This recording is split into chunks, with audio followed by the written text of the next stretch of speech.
Va. Recording in pro-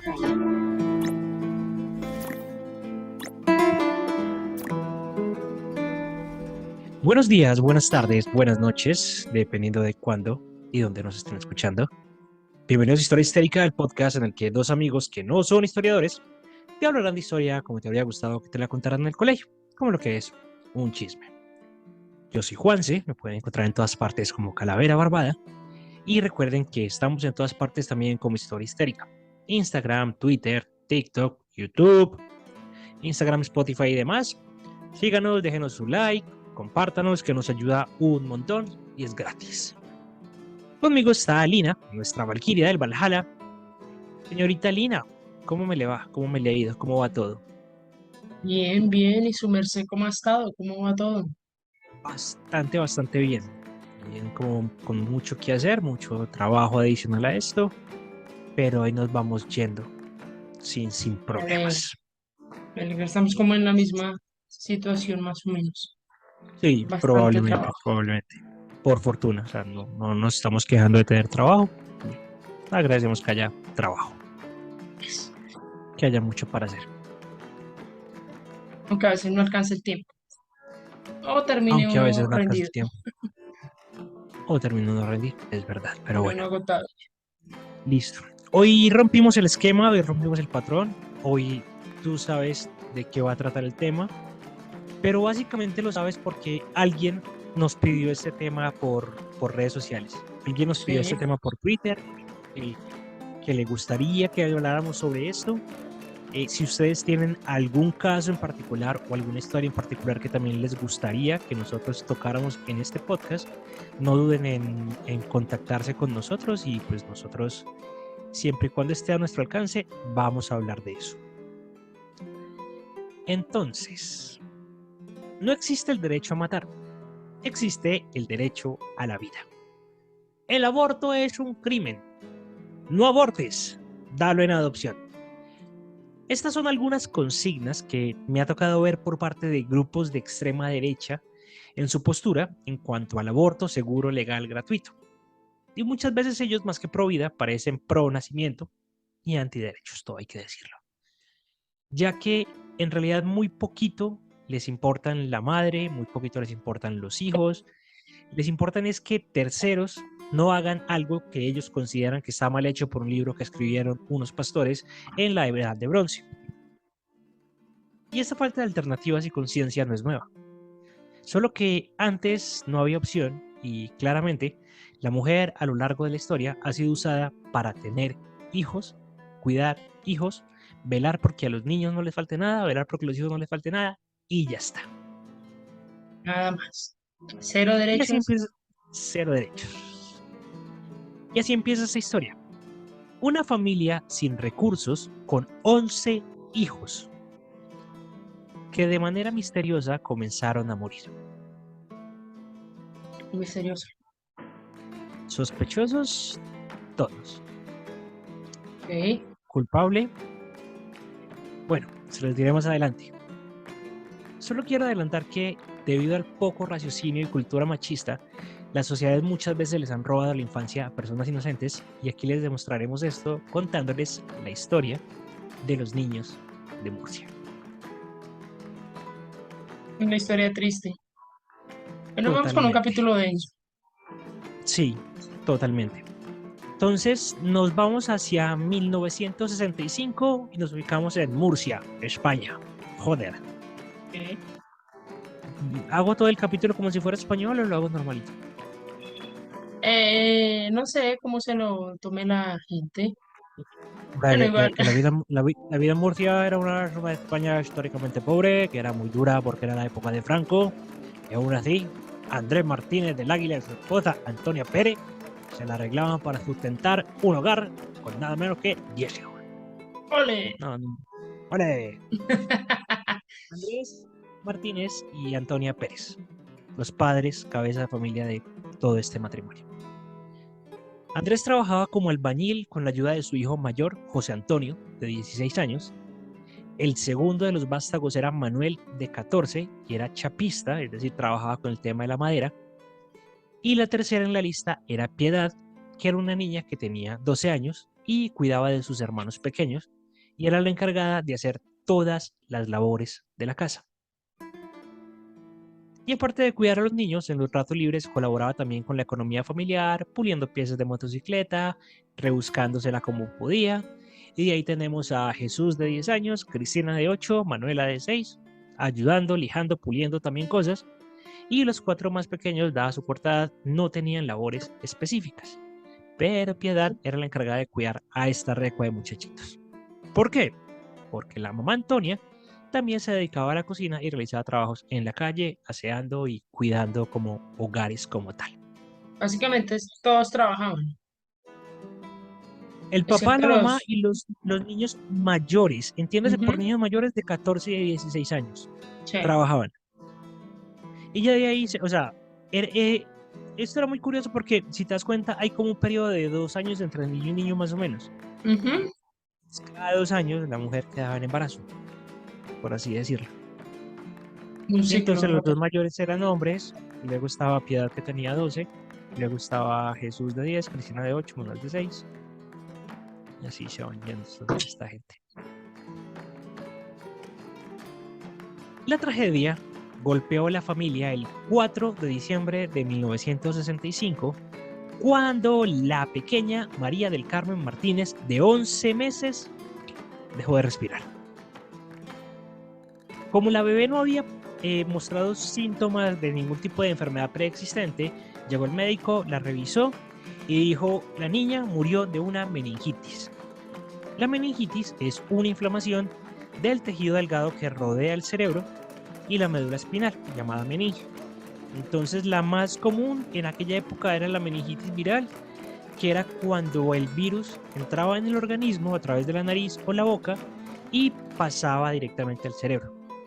Y algo importante es que no era la primera muerte de la familia, porque 5 años antes la familia ya había perdido un bebé de 2 meses por meningitis. Entonces no se les hizo nada raro al médico decir: esta niña también se murió de meningitis. Ok. Laura. Condiciones precarias, ¿no? Claro, totalmente, totalmente. Entonces, conmovida y en un profundo luto, la familia enterró a la niña y pues ya ellos dijeron como, pues no puede haber dolor más grande que enterrar a otra hija, porque ya habían enterrado a una. Y se Pero, dedicaron a tener hijos. pero, tan solo 5 días después de que habían enterrado a la niña, Mariano, de 2 años, murió en circunstancias muy parecidas. Ok, ¿Vale? vale, ya sé El por dónde doctor va el río. llegó, lo revisó. Ustedes tienen un brote de meningitis. ¿Eh? ¿Ok? Y el 14, 5 días después de la muerte de Mariano, muere la pequeña Fuensanta, de 4 años, que para ese momento era la menor de la familia. Entonces los niños se empezaron a morir de menor a mayor, y después de cada una de las muertes había un lapso en el cual separaban a los niños por espacio de 5 días. Sí, pues. Se murió la primera, lo enterraron. 5 días después de enterrada se murió el segundo, lo enterraron. 5 días después de enterrado se murió la tercera.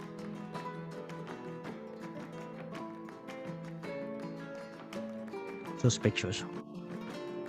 Sí, pero hasta ahora Sospechoso. no tengo un, hasta ahora, ¿sí? O sea, no tengo como un culpable. Vamos a ver los No, hechos. hasta este momento lo que empezaron a decir los médicos y los vecinos era que esta familia tenía una enfermedad muy rara, tenía un virus que se demoraba 5 días en incubar.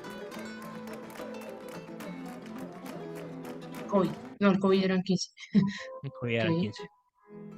Sí, la viruela de Murcia. la viruela de Murcia. El abrazo de Alicante. No nos estamos burlando del tema, no lo vayan a tomar a mal, por favor. Yo no me estoy burlando del tema, pero estoy mitigando lo Pero, que está pasando. sí. Como no se sabía qué era lo que tenía, cogieron a toda la familia que aún no estaba desvivida y la llevaron al Hospital Provincial de Murcia. Entonces empezaron a hacer exámenes, decían que de pronto podía ser una extraña infección, podría ser algún tipo de tolerancia alimenticia, podría ser algún tipo de alimento en mal estado que habían comido, y empezaron a hacerle pruebas a todos los miembros de la familia. Y adivina qué les encontraron. Todos estaban infectados de esa cosa. No, todos estaban bien, nadie tenía nada, todos estaban supremamente sanos, todos estaban coquetos, full. Ok. Y en el hospital Vale, le dicen a tengo la una familia, duda. Espera, tengo una claro, pregunta. Bueno, ¿a partir de qué fecha es que se comienza como a hacer toda esta investigación de los muertos? Sí, por ejemplo, ok, alguien fallece, listo, vamos a mirar las causas, todo eso, más o menos eso, ¿a partir de qué fecha se dio? no, en esta época ya se hacía. Ah, ok. Pero, qué es lo que pasa? Primero, estamos hablando de una familia con muy poquitos recursos. Segundo, estamos hablando de un doctor que no da abasto. Y tercero, pues el doctor, digamos que cuando coge la primer niña, dice como, ah, no, fue meningitis. Y la declaró muerte por meningitis. Ya vamos a llegar a eso. No os preocupéis. Pues, sí. Entonces, la familia está en el hospital, no le encuentran nada raro, le hacen exámenes médicos y los doctores dicen como, pues marica, qué cagada que esta gente pase Navidad de Año Nuevo acá metidos con exámenes, dejemos que se vayan para la casa. Estaban en diciembre. Pésima idea. Entonces, los envían a la casa, están en la casa bien en Navidad, pasan bien Año Nuevo y el día 4 de enero del año 66 fallecía el cuarto de los hermanos, Andrés de 5 años. Y estaba bien. Estaba O bien, sea, que todo algo le estaba meten perfecto. a la comida, ¿o qué? Recuerda que acabaron de hacerles exámenes médicos Sí, por eso. y todo salió bien. Ujú. Entonces, acá fue cuando o sea, después de 4 muertos, la policía dice como, Vamos a oiga, prestarle atención. vamos a investigar. O sea, después de cuatro Qué, muertos. Y qué entonces aquí es cuando la fuerte. policía dice como, marica, puede estar pasando algo, puede haber como algún tipo de desvivimiento en masa, qué sé yo. Y entonces es solamente hasta este punto donde le deciden hacer la autopsia a Andrés. Ay, tan lindo después de 4 muertos. De 4 muertos. Llegan, lo cogen, le sacan pues como todo el tema, le sacan las vísceras y las vísceras las envían a Madrid para que sean analizadas en el Instituto Nacional de la Salud, donde no encontraron ningún virus. Entonces descartaron lo que estaban diciendo que era un virus que se demoraba 5 días en incubarse. Pero la meningitis. Y empezaron a decir como, pero pues meningitis, pero es que la meningitis recuerda que está en el cerebro. Sí. Y acá lo que hicieron fue que enviaron las tripas para que las analizaran. Ok. ¿Listo? Después de que ellos dicen, parce, no hay nada, lo mandaron al Instituto de Toxicología y ahí encontraron que había algo raro. Entonces el Instituto de Toxicología dijo como, marica, acá está pasando algo raro, pásenme los cuerpos de los otros 3 niños. Sacaron los cuerpos de los otros 3 niños, les hicieron exámenes forenses y aquí ya se dieron cuenta que todos habían sido envenenados.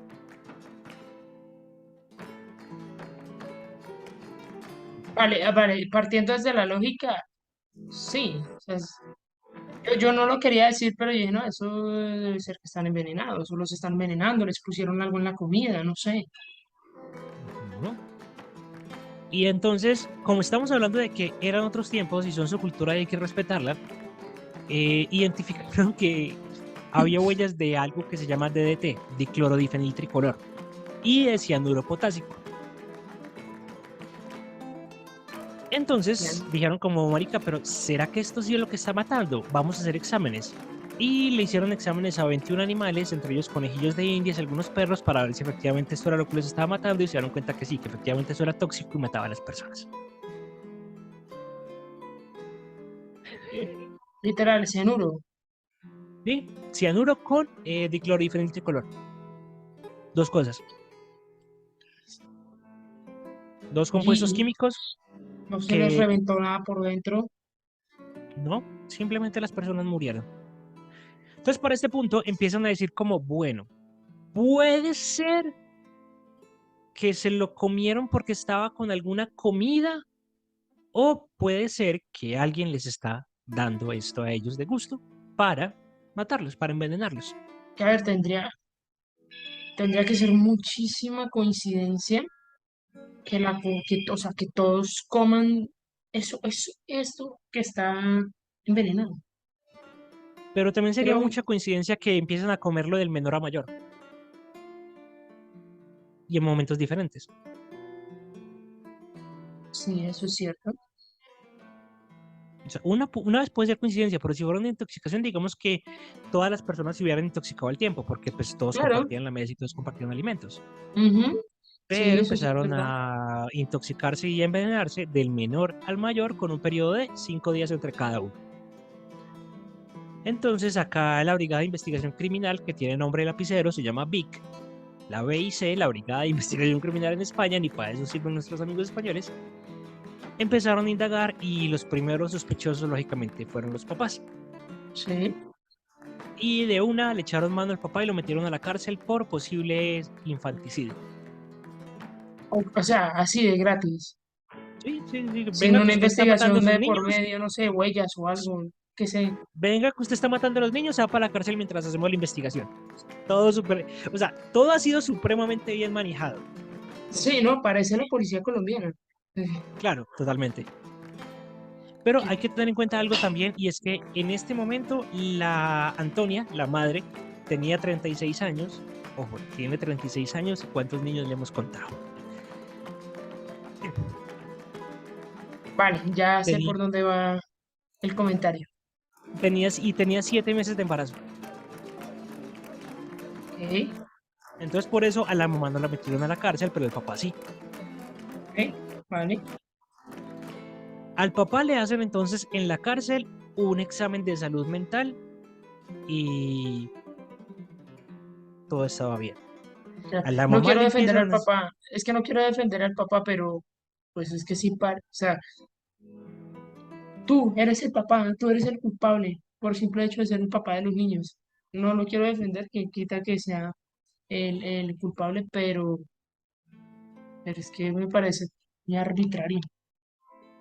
Sí, pero o sea, fue como la primer cosa que hizo la policía. Papá y la mamá, papá va para la cárcel, la mamá no la podemos meter a la cárcel porque está embarazada, le hacen los exámenes directamente en el hospital y entonces meten a la mamá en la sala de maternidad del hospital Provincia San Juan de Dios y allí la meten a ella con todos los niños inclusive. Entonces está la mamá con todos los niños en una sala de maternidad con 7 meses y el papá en la cárcel. Hermoso cuadro. Sí, pero no sé por qué estoy creyendo, o sea, es que yo no me leí la historia completa, no sé por qué Ok, estoy creyendo que la mamá tiene que ver algo ahí, la mamá o alguno de los hermanos mayores, no sé. ok. La mamá salió bien de salud mental Ok, sí. y entonces empezaron como a decir como, bueno, ¿qué más puede ser? Entonces acá entra en escena un investigador que se llama Francisco Pérez Avellano. Era un investigador y era un escritor murciano y fue el que primero empezó a cubrir como el caso. Y el man dice lo siguiente, 2 puntos, abro comillas. De pronto, los niños empezaron a morir, siempre del menor al mayor, uno tras otro. Era la tragedia de los Martínez del Águila. Internaron a todos, los mantuvieron en cuarentena, pero siguieron muriendo. Sin embargo, de repente, todos los ojos empezaron a caer sobre una niña, que es Piedad, la tercera hija en rango de mayor a menor, que era la encargada de cuidarlos.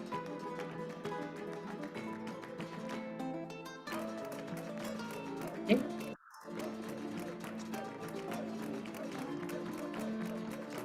Ella entonces lo que empezó a hacer fue que los empezó a envenenar. Ok. Entonces estaba correcta una de mis teorías, o alguno de los hermanos mayores. ¿Por qué? ¿Estaba cansada de cuidar a los niños? Ok. Decía que ella no tenía edad para estar cuidando niños que no eran de ella. ¿Válido? Decía que por estar cuidando a los niños estaba perdiendo su infancia. ¿Válido? Decía que ella estaba cansada de escuchar los gritos de niños en una casa que ella tenía que cuidar, asear y mantener, y que nunca era suficiente para sus padres porque aparte de eso tenía que tener todo limpio, todo aseado y la comida preparada para cuando ellos llegaran de trabajar. Re vale. Me van a perdonar, yo sé que estamos hablando de asesinatos, pero es una cosa que una niña no tiene que hacer. Exactamente. Inclusive cuando este man estaba haciendo como toda la investigación, le empezó a retratar a la familia y le tomó una foto a Manolita, que era una de las, era la que seguía en línea de sucesión de muerte, por así decirlo. Y cuando le tomó la foto, la niña le dijo, usted me retrata porque sabe que yo voy a ser la próxima en morir. Claro, como yo soy ahora la más pequeña, me toca morir ahora. Fuerte. Y esto Oye, pero, pasó a ver, o digamos sea, que, espera. Digamos que la niña actuó bajo esa presión mental, ¿no? sí, O sea, la claro. niña que cometió. Claro, pero entonces todas las miradas se centraron en Piedad, pero hasta ese momento nadie sabía si efectivamente ella había sido o no. ¿Cómo se dieron cuenta? Cuando este man llega y va y toma la foto, la niña dice eso y estaba justo al lado de Piedad y Piedad estaba como la, la, la, la, la, la, la, la, la, impávida, ida, que hasta sonreía y que hasta lo disfrutaba. Y que le preguntaron, ¿tú por qué estás sonriendo? Y ella respondía, es que no tengo que cocinar.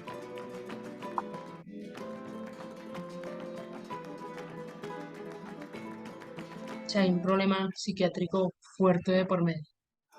¿Mm? Es impresionante su vibrante indiferencia, escribiría después.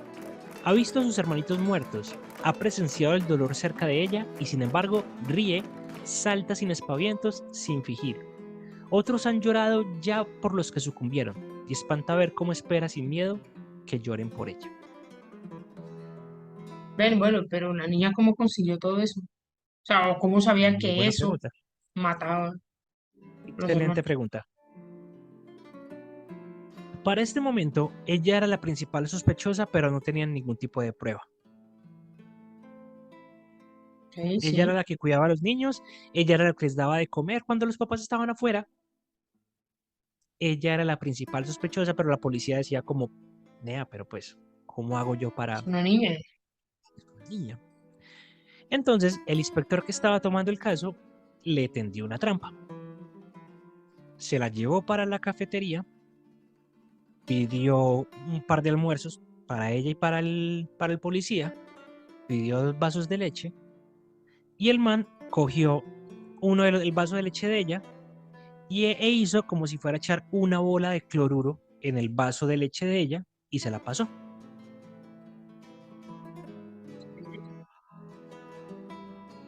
A lo cual ella respondió de una, no hagas eso, que puedes hacer mucho daño a alguien, me puedes hacer mucho daño a mí.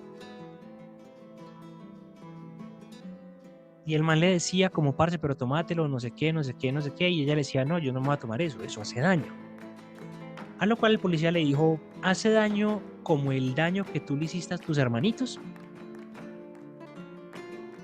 Y ahí ella se rompió y le dijo, sí, fui yo quien maté a los 4 hermanos, los 3 primeros por orden de mi madre. Y el último lo maté yo sola, por mi propio impulso. O sea, que la madre sí estaba implicada también en el tema. Por partes. Yo sabía que la madre también tenía que ver algo ahí. Es que sola una niña, no sé. Por partes. Poco a poco fue explicando cómo preparaba el veneno con el que le quitó la vida a los hermanitos. Decía que hacía bolas con las pastillas que utilizaba para limpiar metales, sobre todo las piezas plateadas de las motos, y con matarratas.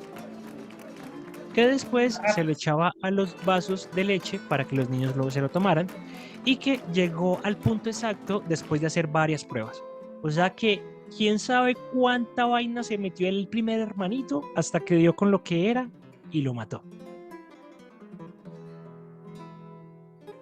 Psicópata, la niña. Si hay un problema, bueno, hubo un problema psiquiátrico tenaz. Exacto. O sea, el Entonces, hermanito chiquito fue como el conejillo de Indias. exactamente. Y entonces aquí ya empezaron a decir como parce, pero venga, espérese. La mamá salió bien en el tema de los exámenes psicológicos. Estamos viendo comportamientos psicopáticos por parte de esta niña. Y empezaron a preguntarle, y empezaron a preguntarle, y empezaron a preguntarle, y ella llegaba, se contradecía, decía una cosa y luego otra, cambiaba las versiones, hasta que al final dijo, ¿sabe qué? Yo lo único que quería era estar libre y poder salir a jugar con mis amigos.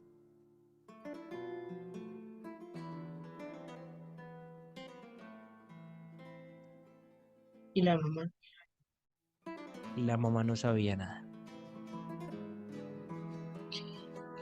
Todo lo hizo ella en nombre propio, y ella en nombre propio mató a sus 4 hermanos menores. Niños de Murcia. Los niños de Murcia. Pero bueno, a la niña le hicieron algo, no sé, lo judicializaron, Bueno, castigos. en aquella época los medios decían, podríamos encontrarnos ante una niña de extraordinario cinismo o pasmosa tranquilidad. Nadie sabía cómo describirla porque decía que ella era extraña, que era irónica, que era socarrona, que era solapada, que era hasta cínica. Y para este punto ya dijeron como parce, los papás realmente no tuvieron nada que ver, suéltenlos. Pero estamos hablando de una niña de 12 años. No podía ser juzgada como un adulto en ese momento. Entonces hicieron lo que mejor saben hacer, y es que la metieron al convento de las Oblatas de la capital murciana, donde cuidaba a niñas descarriadas o en situación de riesgo. En serio, Era lo único que podían hacer.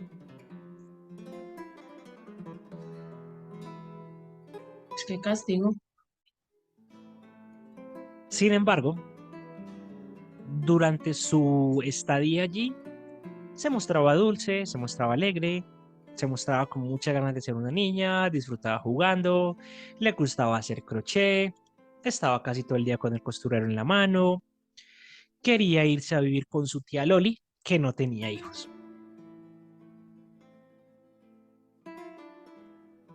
Ok. Y es todo lo que sabemos de ella. Ah, no solo saber más. No se volvió a saber nada más de ella. Algunas personas dicen que se quedó dentro del convento y hizo sus votos para ser una religiosa, una monja, y allí vivió el resto de sus días. Otras personas dicen que ella a los años regresó a la calle, se cambió el nombre y emprendió una nueva vida. Lo cierto es que realmente nadie volvió a saber nada con respecto a Piedad, la niña que asesinó a los niños de Murcia. Qué fuerte y qué impactante. Sí, pero ¿has escuchado alguna vez que hay algunas familias que están malditas? Sí. Ok. Al poco tiempo, el apellido de la familia volvió a estar en todos los periódicos porque la Guardia Civil de Albacete le dijo que había detenido a los 2 hijos mayores porque estaban robando. Tampoco eran unos angelitos, ¿no? Exactamente. Exactamente. Los cogieron robando, los cogieron vendiendo cosas robadas. También les achacaron el robo de una motocicleta y los metieron a la cárcel porque ellos ya sí estaban un poquito más grandes y se podían juzgar como adultos. Y para finales de 1978, 15 reclusos escaparon de la prisión de Murcia por un túnel y el más conocido era el hermano mayor de Piedad, que estaba en la cárcel en este momento porque había asesinado a un taxista después de robar. Eh, Ah, no, pero es que era una joyita, Sí, sí, sí.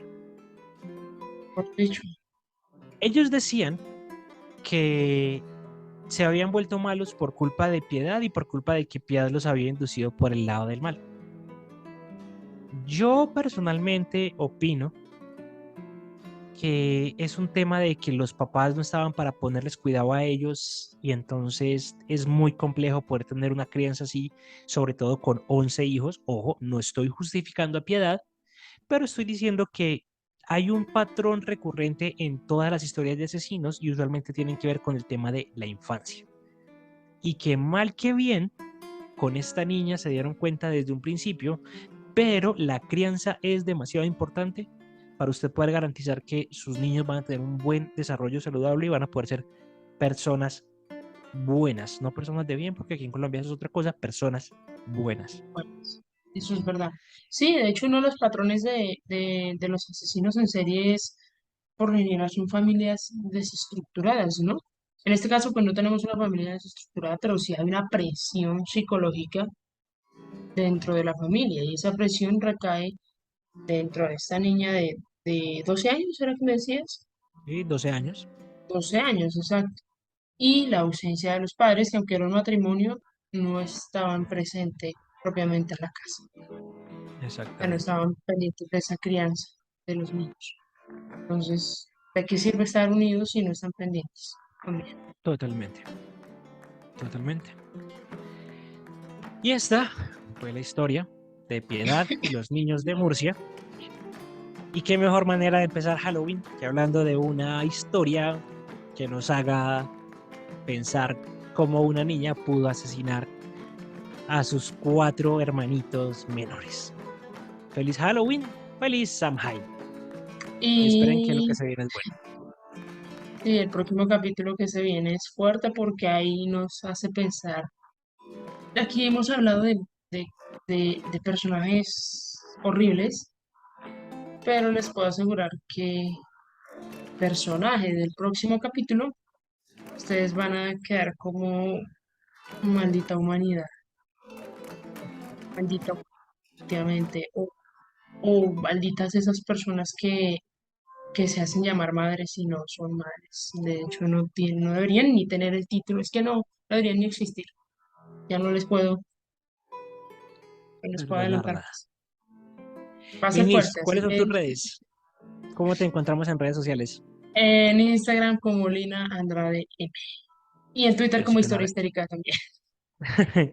Yo soy Calavera Barbada. En todas partes estamos como Historia Histérica. Si les gustó este podcast, recuerden compartirlo, suscribirle, darle me gusta. Si quieren que toquemos algún tema en particular, no duden en escribirnos. Estamos en este momento en todas las plataformas de podcast. Estamos en Google Podcast, Apple Podcast, Anchor, Spotify y Spreaker. Si no estamos en alguna parte, nos dicen y nosotros nos metemos por allá. Y también recuerden que lo bonito de la historia es que nunca se termina. Chao, chao.